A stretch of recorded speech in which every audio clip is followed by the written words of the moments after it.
Thanks so much for clicking on this English lesson. I know there are so many good English teachers on YouTube, and you chose to click on my lesson. I love teaching English, and I hope this English lesson is helpful.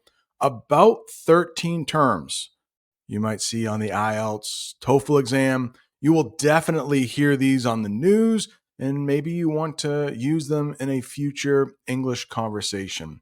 So, over the weekend, President Xi of China and President Trump got together, had a phone call. I mean, that seems like it's a good thing for the world, right? Most of the time on this channel, we talk about bad things, people dying. And to be honest, people will click on those videos more often. So this probably won't do as well, but I thought this would be good news for the world. Before we watch the news clip together, if you could hit that like button, it really helps other English learners find the channel. And if this is your first time here, go ahead and subscribe. Let's watch the newscast together. President Trump and Chinese President Xi Jinping are set to speak on the phone today. One angle of discussion is a potential deal to save TikTok in the U.S. Now, this is the leaders' first known call in 3 months. President Trump says the U.S. will get a tremendous fee for putting together the deal. He joined Fox News yesterday to talk about the potential agreement. My relationship with China is very good. You know, we have a trade deal with them. We had a very good meeting the other day. And it sounds like they've approved TikTok, and TikTok is a tremendous amount of money for the United States. CBS News correspondent Natalie Brand joins us from the White House with more on this. Good morning, Natalie. So what might we expect from today's conversation? It's a big one. Well, obviously, lingering trade tariff tensions will be one topic. But of course, one of the major goals of this call is to firm up and finalize this framework or outline of a TikTok deal that the administration previewed earlier this week to sell TikTok, the very popular app, to U.S. companies and firms. For each of these terms, I will have the official definition. I will have a picture, and I will use it in at least one sentence. Set to speak is the first term. I think set might be one of the most difficult words in English. But here, set to speak, it means ready or scheduled to talk to a group. The mayor is set to speak at the school tomorrow about safety. Potential is next. I know we have talked about potential before on this channel, so maybe it is review for you, but potential means something that could happen or become real in the future. Take a look at this young girl playing soccer. She has a lot of potential to be a great soccer player. Now we have lingering. Lingering, good word to know in English, and it means staying longer than expected or slow to leave. Like if you get sick, I am filming this right now at the end of September. And where I live, October, November, December is a time when people get sick quite a bit. They might get a little cold, and sometimes that cold lingers around. We also have that English phrasal verb like you're sick, you can't get rid of the sickness. You can't get over it, to use a couple more English phrasal verbs. Take a look at the picture and let's read this sentence. The smell of pizza was lingering in the classroom after lunch. Oh, whoops, that's not the right picture. That's not the right picture. This is the right sentence, though. He lingered around after the concert, hoping to see the famous singer. Here is a great English phrasal verb to know: to firm up. To firm up. It has a couple different meanings, but in the newscast, they used it like this: to make a plan or decision more certain or final. So let's say you were going to have dinner with a friend on Friday, but you didn't know the exact time. So you might call them, hey, we need to firm up the time. What time are you thinking we are going to meet? I also have a sentence for you that uses firm up, and I think it has something to do with this picture right here. Let's firm up our travel plans before buying tickets. And in the picture, you can see they have a map out. It looks like they might have a brochure for travel. Details still unknown, even though, the Treasury Secretary, the president himself hinted at this deal. From what we understand, it would involve U.S. tech companies and venture capital firms coming together to take an ownership stake. Of course, all of this stems from that bipartisan law passed by Congress that said that TikTok must divest from its Chinese parent company ByteDance or else go dark here in the United States.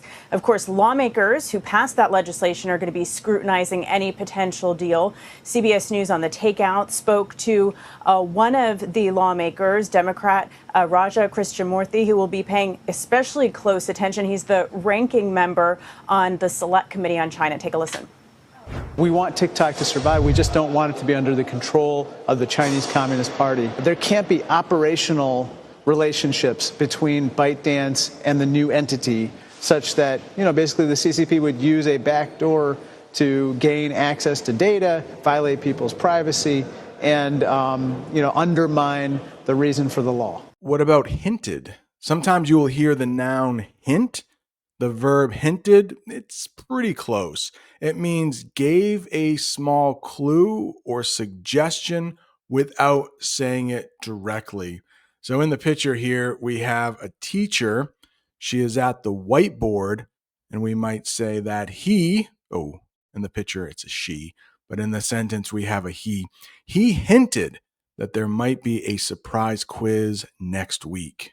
Venture capital. I do not use this term often because I'm not all into business. I'm an English teacher, but if you work in the business field, you might hear venture capital quite a bit.